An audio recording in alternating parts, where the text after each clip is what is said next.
सज्जनों, जीवन यापन करने के लिए धन की परमावश्यकता महसूस होती है, आवश्यक भी है। धन के बिना हम जी नहीं सकते। हितोपदेश में एक ऐसा श्लोक आया है, वरं वनं व्याघ्र गजेन्द्र सेवितम् द्रुमालयः पाक्वफलाम्बुभोजनम् तृणानि सज्जां परिधानबल्कलं न बन्धुमध्ये धनहीन जीवनम्। हमें वो स्वीकार है, वो जंगल स्वीकार है, वो स्थान स्वीकार है जो जंगल सिंह बाघ आदि से सेवित है। वरं वनं व्याघ्र गजेन्द्र सेवितम, हाथियों के द्वारा सेवित है। द्रुमालयः पक्व फलाम्बु भोजनम, यानी फल कंदमूल खाकर हमें स्वीकार है जीवन व्यतीत करना। तृणानि सज्जा, घास पर ही, धरती पर ही सोना, यानी सज्जा पलंगादि बिछावन का जो कार्य करता है वो स्वीकार है। तृणानि सज्जा परिधान बलकलम, बलकल पहले लोग वृक्ष के छाल से अपने अंग प्रत्यंग, गुप्तांग अंग प्रत्यंग को ढका करते थे। तो परिधान बलकलम, बलकल ही मेरा परिधान हो, वस्त्र हो। लेकिन वो स्वीकार नहीं है जो नगरी, जो गांव धनवानों का है, उसमें मुझे तनिक भी इच्छा नहीं है। इन सारी परिस्थितियों को हम झेल सकते हैं, लेकिन धनहीन जीवन व्यतीत करना स्वीकार नहीं है। इसलिए जीवन यापन करने के लिए धन बहुत जरूरी है। तो हम धन प्राप्ति के कुछ ऐसे मार्ग हैं, कुछ ऐसी व्यवस्था शास्त्रों में वर्णित है जिसका वर्णन करने के लिए हम जा रहे हैं। तो प्रथम उद्देश्य है धन प्राप्ति। धन प्राप्ति कैसे होगी? धन की कमी से होने वाली 5 प्रमुख परेशानियां हमारे सामने आती है।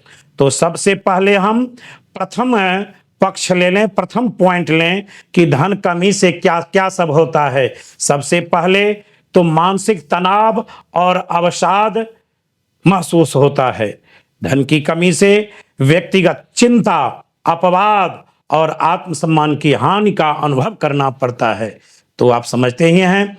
इसके बाद दूसरा पॉइंट है पारिवारिक कलह। पारिवारिक कलह आर्थिक तंगी से घर में झगड़े, रिश्तों में खटास और आपसी विश्वास की कमी हो जाती है, कमी महसूस होती है, जिसके कारण जीना मुश्किल हो जाता है। तीसरा पॉइंट है शिक्षा और स्वास्थ्य पर असर। पर्याप्त धन न होने से बच्चों की शिक्षा और परिवार की स्वास्थ्य पर गंभीर प्रभाव पड़ता है। माने इसका ये मतलब है कि बच्चों की पढ़ाई लिखाई, बीमारी, पारिवारिक विधि व्यवस्था को चलाने के लिए पैसे की आप टका करता, टका भरता, टका मोक्ष प्रदायिका जस्य गेहे टका नास्ति हा टका टक टकायति। बात समझ में आ गई होगी। टका करता, टका ही करता है। कर्ता का अर्थ होता है कि जो क्रिया को संपादन करे उसे ही कर्ता कहते हैं। क्रिया संपादकः कर्ता। तो क्रिया क्या है? धन प्राप्ति का उद्देश्य है। तो टका करता, टका भरता, टका ही वो मनुष्य है, स्वामी है, पुरुष है। टका मोक्ष प्रदायिका, मोक्ष साधन का भी प्रथम पॉइंट टका ही है। टका रुपया, पैसा, धन संपत्ति को कहते हैं। मिथिला भाषा में रुपया को लोग टका कहते हैं।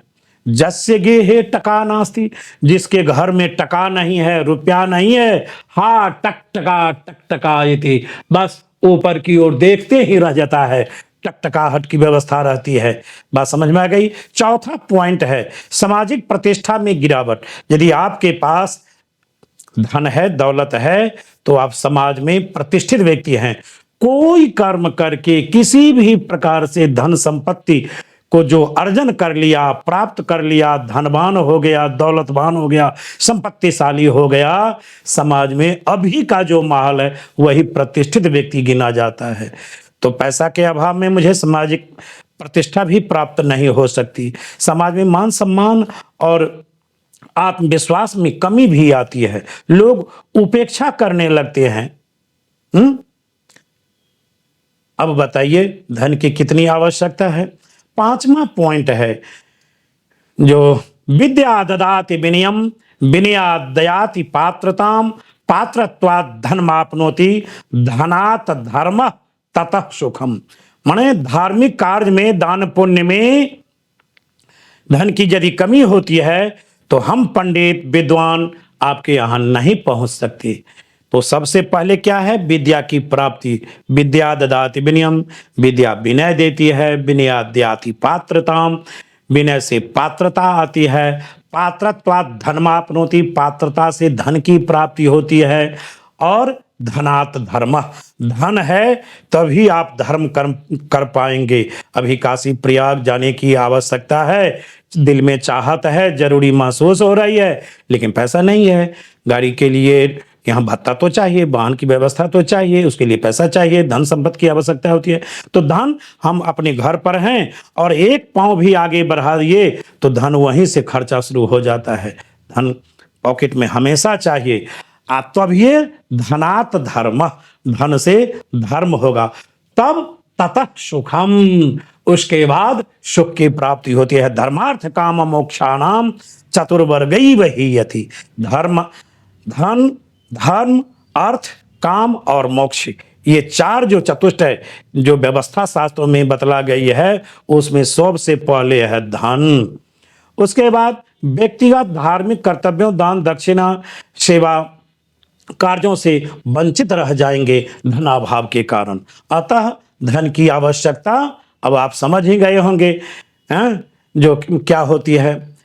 ऐसा ही नहीं, धन के बारे में तो इतना तक भी कहा गया है कि धन कमी का प्रभाव लोगों को कितना माने हतोत्साहित कर देता है, डैमेज कर देता है। धन बिना व्यवहार ठप। अब देखिए, धन बिना व्यवहार ठप, मिटे भरोसे रंग, रिश्ते भी बेमोल हो, टूटे जीवन संग। जितनी भी रिश्तेदारियां हैं ये भी धन के बिना टूट जाते हैं। धन ही बहुत मायने रखता है, बहुत। इसका भाव क्या है, भावार्थ आप समझ लें। जब धन नहीं होता तो व्यवहार भी थम जाता है, विश्वास खत्म हो जाता है, रिश्ते की कमी महसूस हो लगती है, रिश्ते भी मन ठोस नहीं दिखाई देता है, रिश्ते भी कीमत खो देते हैं और जीवन की संगति भी टूट जाती है। तो धन कितना बहुमूल्य है। संस्कृत में कहा गया है कि धनहीन जीवन का वर्णन कैसे लोगों को सामने में आता है, किस प्रकार महसूस होता है। शास्त्रों में ऐसा वर्णन आया है कि धनं बिना न च सम्मानो, धनं बिना न च सम्मानो, न च धर्मः प्रतिष्ठितः, धनहीनस्य जगति न आस्ति किंचित प्रियं ध्रुवम्। बात समझ में आ गई हुई। धन के बिना न सम्मान होता है, न धर्म की प्रतिष्ठा। धनहीन व्यक्ति के लिए संसार में कुछ भी प्रिय नहीं रहता। सज्जनों, जीवन यापन करने के लिए धन में की बहुत आवश्यकता होती है। ऐसे वेद के शुक्ल यजुर्वेद के संहिता में एक ऐसी ऋचा आई है कि श्रेष्ठ ते लक्ष्मीश्च पत्न्यां बहोरात्रे पार्श्वे नक्षत्राणि रूपमस्वेन व्यातम् एष्णां निखाना मुम इखा न सद्बलोकम् इखाना। भगवान विष्णु की दो पत्नियां हैं, श्री और लक्ष्मी। श्रीश्च ते लक्ष्मीश्च पत्न्यां, श्रीश्च लक्ष्मीश्च इति पत्न्यौ, अर्थात श्री और लक्ष्मी भगवान की दो पत्नियां हैं और इन ऐश्वर्य के अधिष्ठात्री देवी श्री हैं और धन संपत्ति की अधिष्ठात्री देवी मैया लक्ष्मी हैं। हमें जीवन में ऐश्वर्य और धन दोनों चाहिए। इसलिए इस वेद की ऋचा से यदि आप दुर्गा सप्तशती का संपुटित पाठ करते हैं, मार्कंडेय पुराण अंतर्गत दुर्गा सप्तशती का जो वर्णन है, दुर्गा सप्तशती का नाम आपने सुना ही होगा। उन 700 श्लोकों में, दुर्गा सप्तशती में 700 श्लोक हैं, प्रथम अध्याय से 13वां अध्याय तक 700 श्लोक हैं। 700 श्लोक को इस ऋचा से यदि हम संपुटित पाठ करते हैं तो धन संपत्ति की अपार वृद्धि होती है, बहुत प्राप्त होता है। ऐसे धन प्राप्ति के लिए रुद्राभिषेक भी है। रुद्राभिषेक यदि सर्व कामार्थ जलधारा शिव प्रिया, जलधारा से अभिषेक रुद्राभिषेक यदि आप करते हैं तो भगवान महादेव, ये तो भोलेनाथ हैं, आशुतोष इनका नाम है, तत्क्षण संतुष्ट हो जाते हैं। अब भक्तों की मनोकामना पूर्ण करने के लिए कहते हैं कि पूर्णा संतु मनोरथा, तुम्हारी मनोरथ पूर्ण हो, तुम्हारी मनोकामना पूर्ण हो। तुम जिस उद्देश्य से मेरा जप पाठ पूजा अर्चन बंदन जो कुछ भी किया है वो संपूर्ण सिद्ध हो जाए। ऐसे शास्त्रों में कुछ टोटके भी बतलाए गए हैं। टोटके भी, गांव घर में टोटका होता है, टोटके का भी वर्णन मिलता है। शास्त्रीय टोटके व उपाय धन लाभ हेतु मैं बतलाता हूं कि ऋग्वेद में एक श्री सूक्त है। श्री सूक्त अभी श्रेष्ठते लक्ष्मीश्च, ये ऋचा हमने पाठ की। उसके बाद अम हिरण्यवर्णां हरिणीं सुवर्ण रजतस्रजां चंद्रां हिरण्मयीं लक्ष्मीं जात वेदो मयावह तां आवह जात वेदो लक्ष्मी मनपगामिनीं जस्यां हिरण्यं बिन्देयं गामस्वं पुरुषानहम् अश्वपूर्वां रथमध्यां हस्तिनाद प्रबोधनीं श्रियं देवीमुपाह्वये श्रीर्मा देवीं जुखताम्। ये 16 मंत्र है, 16 ऋचा है ऋग्वेद की श्री सूक्त से संबंधित। इसे हम श्री सूक्त कहते हैं। बाद में लक्ष्मी सूक्त भी है। यदि इसका हम दैनिक पाठ करते हैं, जप करते हैं तो लक्ष्मी की प्रचुर मात्रा में, बहुत अधिक मात्रा में धन संपत्ति लक्ष्मी की कृपा प्राप्त होती है। प्रतिदिन सुबह श्री सूक्त का पाठ करने से लक्ष्मी मैया की कृपा प्राप्त होती है। इसे हम दैनिक पाठ में यदि ले लें तो बहुत लक्ष्मी की कृपा होगी। इसे आवश्यक आप समझें। दूसरा उपाय है टोटका। तुलसी में दीपक जलाना। यदि शाम के समय तुलसी के पास घी का दीपक हम जलाते हैं, इससे घर में लक्ष्मी अनंत काल तक निवास करती है, लक्ष्मी का वास होता है। आपके घर से लक्ष्मी कभी दूर नहीं जा सकती, दूर नहीं भाग सकती। फिर तीसरा उपाय है, उपाय का मतलब टोटका समझेंगे, उपाय ही समझे, पॉइंट तीसरा समझें। पीपल के नीचे यदि हम शनिवार को मैंने घी का दीपक, ऐसे तो है कि शनि से संबंधित यदि लोहे की दीप में कड़वा तेल का मतलब होता है सरसों तेल जलाकर यदि आप चले आते हैं शाम में तो शनि दोष से भी मुक्त हो जाते हैं। और घी का दीपक यदि पीपल वृक्ष के नीचे जलाते हैं तो लक्ष्मी मैया की अद्भुत कृपा प्राप्त होती है। आपके घर में राहु दोष भी दूर होता है और धन लाभ भी बहुत ज्यादा मात्रा में होता है। उसके बाद है कमलाक्ष का नाम आपने सुना होगा, जिसे लोकल भाषा में हम लोग कमलगट्टा भी कहते हैं। और शंख जो है, यदि दक्षिणावर्त आपके घर में शंख है तो शंख जो है सो लक्ष्मी मैया के भाई हैं और बहन लक्ष्मी हैं। देवी भागवत में एक आया है श्लोक कि रत्ना करो हि सदनम गृहिणी च पदमा किंग देयमास्ति भवते जगदीश्वराय। राधा गृहीत मनसो मनसोस्ते दैन्यम दत्तम मया निज मनः तदीयम गृहाना। एक भक्त कह रहा है जिसे जीवन में धनाभाव महसूस हो रहा है, फिर भी मोह को कहाँ ढूंढो, मैं तो तेरे पास हूं। भक्त कह रहा है कि हे प्रभु, तूने मुझे क्या दिया? अगर कुछ दिए होते तो आज हम अर्पण समर्पण सब कुछ कर देते, लेकिन कुछ तो दिया नहीं।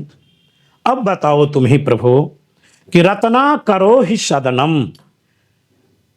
सदन का अर्थ होता है घर, तो आपका घर ही रत्नाकर है। रत्न जटित सिंहासन मंडप घर मंदिर है आपका। और गृहिणी च पद्मा, आपकी गृहिणी अर्थात धर्म पत्नी मैया पद्मा है, लक्ष्मी है। लक्ष्मी की कृपा से ही सांसारिक लोग दौलतवान हुआ करते हैं, संपत्तिवान हुआ करते हैं, ऐश्वर्यवान हुआ करते हैं, जिसे लोग धनिक कहते हैं। किनकी कृपा से? मैया लक्ष्मी की कृपा से, जो आपकी पत्नी है। गृहिणी च पद्मा किंग देयमस्ति भवते जगदीश्वराय। मस्तिष्क पटल पर कुछ टिक नहीं पाता है कि हे प्रभु, मैं तुझे क्या अर्पण करूं। कुछ देर के बाद भक्त के मन में एक भाव उत्पन्न होता है और कहता है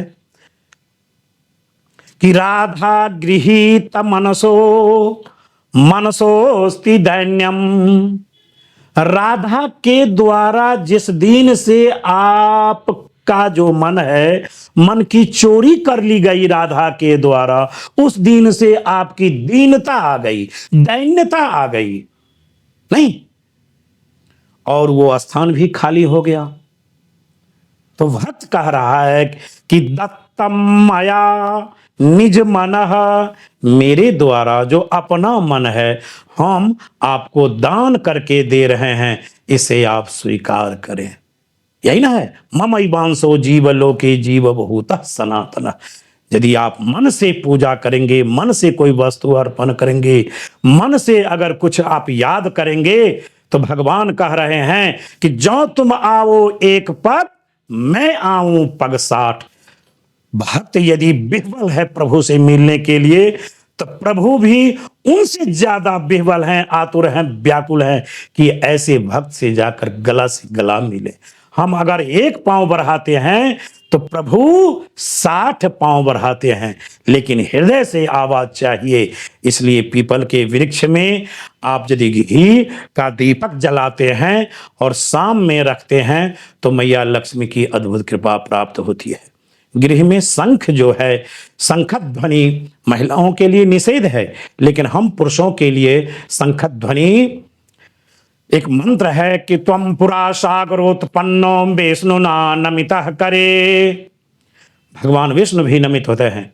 पांचजन्य शंख भगवान कृष्ण के हाथों में था, है ना। तो दक्षिणावर्त शंख हो या वामावर्त शंख हो, लेकिन यदि दक्षिणावर्त शंख आपके घर में है, कमल गट्टा यदि आप रखते हैं और उत्तर दिशा में शंख और दाहिने बगल कमल गट्टा रखने से धन संपत्ति में वृद्धि होती है, आपकी मनोकामना पूर्ण होगी। और शंख ध्वनि सुबह शाम नकारात्मक शक्ति को आपके घर से दूर करता है, इसलिए शंख ध्वनि भी आवश्यक है। उसके बाद है ये गरुड़ घंटी। आगमार्थं तो देवानां गमनार्थं तो राक्षसां घंटांगनादं प्रकोर्वेता पश्चात घंटां प्रपूजयेत्। एक बार यदि घंटा की ध्वनि होती है, घंटा का निनाद होता है, आवाज निकलती है, तो गरुड़देव चारों वेद का उच्चारण एक साथ करते हैं नहीं। और घंटा की आवाज जो है, घंटी की जो ध्वनि है, ध्वनि मात्र से नकारात्मक शक्ति कोसों दूर चली जाती है और देवताओं का आगमन होता है नहीं।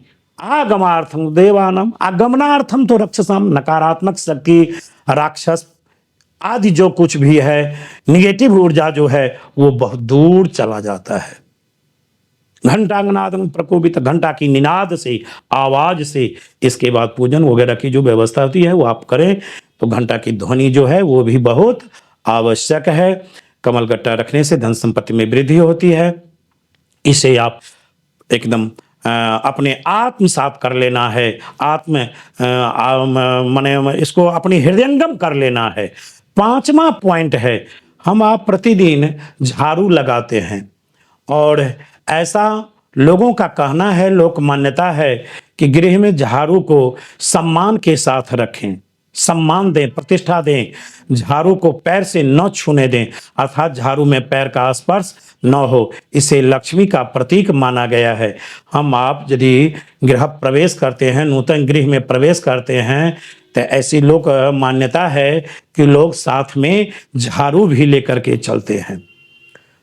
अगला पॉइंट है, छठा पॉइंट है कि लक्ष्मी नारायण की मूर्ति, अर्थात लक्ष्मी नारायण का जो प्रतिमा है, उस प्रतिमा का यदि हम पूजन करते हैं शुक्रवार को, दिन में है ना, रविवार से शनिवार तक 7 दिन है, उसमें शुक्रवार सबसे अच्छा लक्ष्मी प्राप्ति के लिए, नारायण की पूजन के लिए, मूर्ति पूजन के लिए सर्वोत्तम बतला गया है, जिससे द्रव्य की वृद्धि होती है। लक्ष्मी नारायण, नारायण जहाँ रहेंगे लक्ष्मी वहीं रहेंगी, लक्ष्मी जहाँ रहेंगे नारायण का वास होगा। तो लक्ष्मी नारायण का पूजन, आराधना, मंगलाचरण बहुत आवश्यक है। 7वां टोटका है गुड़ और चना का दान और गणेश जी को भोग लगाना।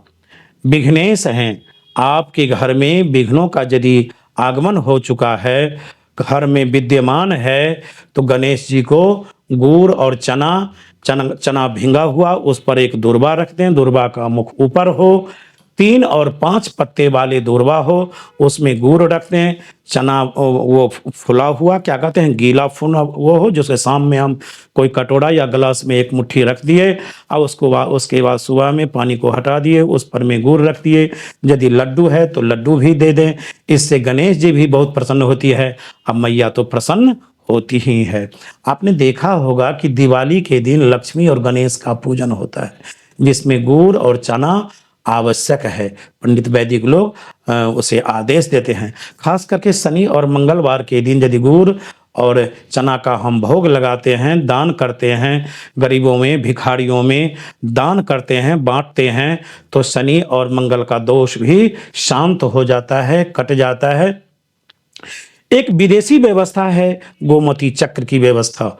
ऐसे प्राचीन व्यवस्था भी थी। पर्स में यदि गोमती चक्र आप रखते हैं, या अपने बटुआ क्या कहते हैं उसको, एक झोला टाइप का छोटा सा जो झोला होता है, जैसे डांड में, कमर में लोग लगा करके बटुआ रखा करते थे। तो गोमती चक्र यदि आप बटुआ में रखते हैं तो धन की कमी कभी जीवन में आपको महसूस नहीं होगी। दूसरी प्रक्रिया है पॉइंट नंबर 9, फेंग सुई की व्यवस्था। फेंग सुई, कछुआ और मनी फ्रॉग यदि आप रखते हैं, उत्तर दिशा में 3 टांगों वाला मेढक है या कछुआ रखने से बहुत धन वृद्धि होता है, धन का आगमन बहुत होता है।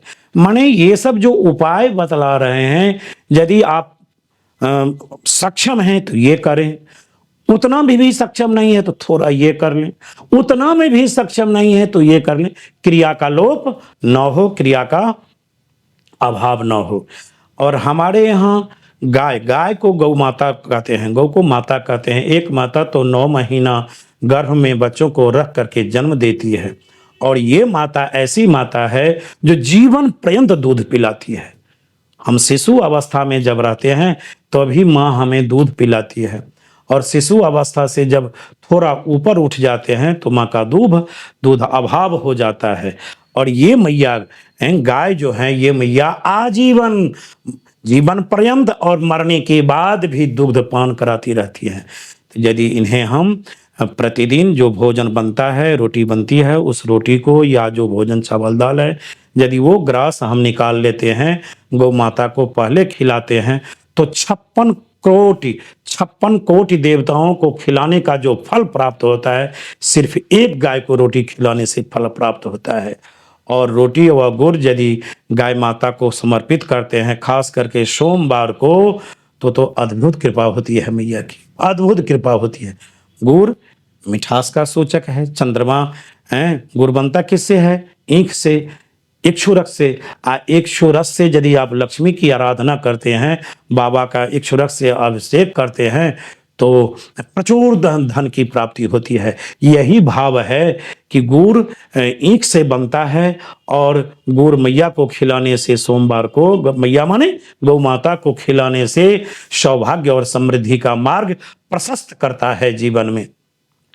तो अब तो आप समझ ही गए होंगे, बहुतों उपाय है, बहुतों इसके रंग बिरंगे, जितने जहाँ जितने लोगों के पास आप जाएंगे, हमें तो क्या है, समुद्रवद व्याकरणम माहेश्वरे तदम्ब कुंभोद्धरणम बृहस्पति तदर्ध भागार्ध शतं पुरंदर कोशाग्र बिंदु प्रमितंग ही पाननी। विद्या की था कितना कहा जाए, मेरे पास ज्ञान विज्ञान कितना है। समुद्र में जितना जल है उतनी विद्या भगवान महेश्वर को प्राप्त है। इसलिए सारे देव ईश्वर हैं और महादेव महेश्वर हैं। महत शब्द का प्रयोग इनके साथ लगा हुआ है। तो समुद्र में जितना जल है उतनी विद्या भगवान महेश्वर को प्राप्त है। उस समुद्र में से एक घट माने घैल, एक कुंभ बृहस्पति निकाल लिए। बृहस्पति के पास विद्या की क्षमता कितनी है? सिर्फ एक घट, एक घैल, एक कलश। तो वो देवगुरु बन गए। बृहस्पति शब्द का अर्थ ही होता है बृहति वाचाम पति जस्य असौ बृहस्पति इति कथ्यते। जो वाणी के स्वामी हो उन्हें ही बृहस्पति कहते हैं। और संपूर्ण देव समूह में विद्या का प्रचार प्रसार बृहस्पति के द्वारा ही हुआ, इसलिए देवगुरु भी कहे जाते हैं। तो विद्या कितनी प्राप्त हुई? एक घट। तदर्ध भागार्ध शतं पुरंदर, उस घट का आधा भाग, आधा भाग का 100वां भाग पुरंदर को प्राप्त हुआ। तो वो देवराज हो गए, प्रतिनिधि नहीं। कुशाग्र बिंदु प्रमितंग ही पाननी। कुशाग्र बिंदु, मान लीजिए कि ये कुश है, हम जल में डुबोए और ऊपर कर लिए, इसके अग्रभाग पर जितना जल टिका, बस उतनी ही विद्या महर्षि पाणिनि को प्राप्त हुई। तो अब बताइए, जो मुनित्रय हैं, पातंजलि, कात्यायन और पतंजलि, ये मुनित्रय हैं, इन्हें कुशाग्र बिंदु प्राप्त हुआ। हम आप कितने पढ़े, कहां तक पढ़े? एक विषय पढ़े, 2 विषय पढ़े, 5 विषय पढ़े, दूसरे विषय में जाकर के तो हम बच्चा ही है ना। इसलिए हरि अनंत, हरि कथा अनंता, अमति अनुसार कहाँ ही सब समता। जिसमें जितनी बुद्धि है, विद्या है, अपनी बुद्धि और विद्या की बदौलत अपना अपना तर्क, अपना अपना मंतव्य, शास्त्रोचित व्यवस्था लोग प्रदान करते हैं। बस इन्हीं बिंदुओं के साथ मैं अपनी वाणी को विराम देता हूँ। अच्छा लगे तो वीडियो को लाइक करें, शेयर करें, चैनल को सब्सक्राइब करें और अपने विचार कमेंट में लिखें। राधे राधे, बोलो हर हर महादेव, बम बम बोले।